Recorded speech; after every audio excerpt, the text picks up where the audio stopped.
नमस्कार, न्याय टीवी में आप सभी का स्वागत है। मैं हूं जूबी निशा। कोर्ट राउंडअप की खबरें अब विस्तार से। अगस्ता वेस्टलैंड वीआईपी हेलीकॉप्टर घोटाला मामले में केंद्रीय जांच ब्यूरो सीबीआई ने राजीव सक्सेना, संदीप त्यागी और अगस्त वेस्टलैंड इंटरनेशनल के निदेशक जी स्पोनरो सहित 11 व्यक्तियों को पूरक आरोप पत्र में आरोपी बनाया है।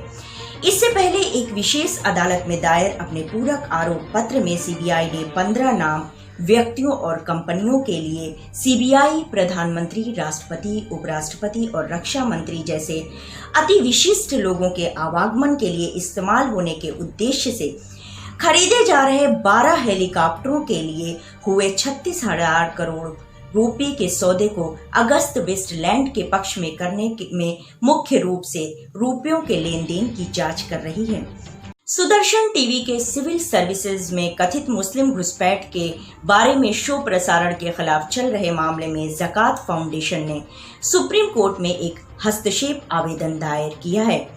ज़कात फाउंडेशन विवाद के केंद्र में है और सुदर्शन टीवी द्वारा उस पर यूपीएससी जिहाद टैगलाइन के साथ अपने शो बिंदास बोल में आतंकवाद से जुड़े संगठनों से विदेशी फंड प्राप्त करने का आरोप लगाया गया है। वरिष्ठ अधिवक्ता संजय हेगड़े मामले में ज़कात फाउंडेशन के लिए बहस करेंगे। झारखंड हाईकोर्ट ने नियोजन नीति मामले में आज बड़ा फैसला दिया है। झारखंड सरकार द्वारा बनाए व लागू किए गए नियोजन नीति को चुनौती देने वाली याचिका पर कोर्ट की पूर्ण पीठ ने महत्वपूर्ण फैसला सुनाते हुए 18,000 शिक्षकों की नियुक्ति प्रक्रिया को रद्द कर दिया है। इसके अलावा नियोजन नीति को भी हाई कोर्ट ने निरस्त कर दिया है। कुछ दिन पूर्व ही इस मामले में अंतिम सुनवाई करते हुए अदालत ने फैसला सुरक्षित रख लिया था। सुनवाई के दौरान राज्य सरकार ने राज्य की नियोजन नीति को सही ठहराते हुए अदालत में कहा कि झारखंड की कई परिस्थितियों को ध्यान में रखकर ही ये नीति बनाई गई है। दिल्ली की एक अदालत ने स्वतंत्र पत्रकार राजीव शर्मा, चीनी महिला और एक नेपाली व्यक्ति को 7 दिनों की पुलिस हिरासत में भेज दिया है।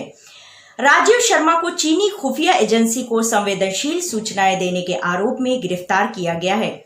सीमा पर भारतीय रक्षा तैयारियों की जानकारी चीन को देने का आरोपी राजीव सबसे ज्यादा इन दिनों संपर्क में था। दरअसल उसने इन लोगों से ही ज्यादा से ज्यादा सूचनाएं हासिल करने का प्रयास किया। हालांकि इनसे क्या कहकर सूचनाएं हासिल की गई, क्या उन्हें बदले में रकम भी दी गई, इन तमाम सवालों के जवाब तलाशे जा रहे हैं। पंजाब के मुख्यमंत्री कैप्टन अमरिंदर सिंह ने रविवार को कहा कि किसान विरोधी कृषि विधेयक के मुद्दे पर उनकी सरकार भाजपा और शिरोमणि अकाली दल समेत केंद्र में शामिल सहयोगी पार्टियों को अदालत ले जाएंगी। कैप्टन अमरिंदर सिंह ने कहा कि राष्ट्रपति के इन विधेयकों को मंजूरी करने के साथ ही वो अदालत जाएंगे। उन्होंने अपर्याप्त सदस्यों की उपस्थिति में विपक्षी सदस्यों के विरोध के बावजूद संसद में ध्वनि मत से विधेयक को पारित करने पर सवाल उठाया। उन्होंने कहा है कि इस पे मत विभाजन क्यों नहीं किया गया, जबकि सत्तारूढ़ राष्ट्रीय जनतांत्रिक गठबंधन में ही इस मामले पर मतभेद है। कैप्टन अमरिंदर सिंह ने कहा कि वह भाजपा और शिरोमणि अकाली दल समेत सरकार में शामिल सहयोगी दलों को इस तरह किसानों के अधिकारों को कुचलने नहीं देंगे, क्योंकि कृषि पंजाब की जीवन रेखा है। उन्होंने कहा कि वो किसानों के साथ खड़े हैं। न्यूज ब्रॉडकास्ट एसोसिएशन ने सुप्रीम कोर्ट को दिए हलफनामे में सुझाव दिया है कि उसकी आचार संहिता को सूचना और प्रसारण मंत्रालय द्वारा केबल टेलीविजन नेटवर्क नियम 1994 के प्रोग्राम कोड के नियम 6 में शामिल किया जाना चाहिए और एनबीए की सदस्यता के बावजूद सभी समाचार प्रसारकों के लिए बाध्यकारी बनाया जाए। एनबी ने ये हलफनामा शुक्रवार को अदालत के निर्देशों के जवाब में दायर किया, जिसमें मांग की गई थी कि कैसे समाचार प्रसारण मानक प्राधिकरण के स्वनियामक तंत्र को मजबूत किया जा सकता है और इलेक्ट्रॉनिक मीडिया के संबंध में अधिक प्रभावी बनाया जा सकता है।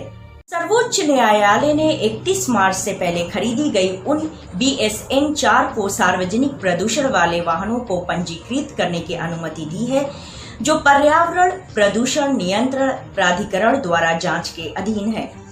मुख्य न्यायाधीश S.A. Bobde, justice A.S. बोपत्रा, V. रामा सुब्रमण्यम की पीठ ने 3 प्रकार के वाहनों को पंजीकरण के लिए आवेदन पर विचार करते हुए निर्देश दिया। नंबर 1 सीएनजी वाहन, नंबर 2 BS4 अनुपालन वाहन और नंबर 3 आवश्यक सार्वजनिक उपयोगिता सेवाओं के लिए उपयोग किया जाने वाला BS6 अनुपालन वाहन। सुप्रीम कोर्ट ने सोमवार को National Law School of India University NLSIU Bangalore में National Legal Aptitude Test NLAT के माध्यम से एक अलग प्रवेश परीक्षा आयोजित करने के फैसले को रद्द कर दिया। कोर्ट ने NLIU कस्टोडियम को 28 सितंबर को सभी स्वास्थ्य दिशा निर्देशों के अनुसार common law admission test CLAT आयोजित करने का निर्देश दिया। कंसोर्टियम को निर्देश दिया गया है कि CLAT परिणामों को जल्द से जल्द प्रकाशित किया जाए ताकि विश्वविद्यालय अक्टूबर के मध्य तक अपनी कक्षाएं शुरू कर सके। सुप्रीम कोर्ट ने एक स्थानांतरण याचिका खारिज करते हुए कहा कि भुगतान प्राप्त करने वाले व्यक्ति का खाता किस बैंक में होता है, उससे संबंधित इलाके के कोर्ट के पास चेक बाउंस के मामले की सुनवाई करने का अधिकार क्षेत्र होता है। यदि चेक को खाते के माध्यम से समाहरण कलेक्शन के लिए दिया जाता है।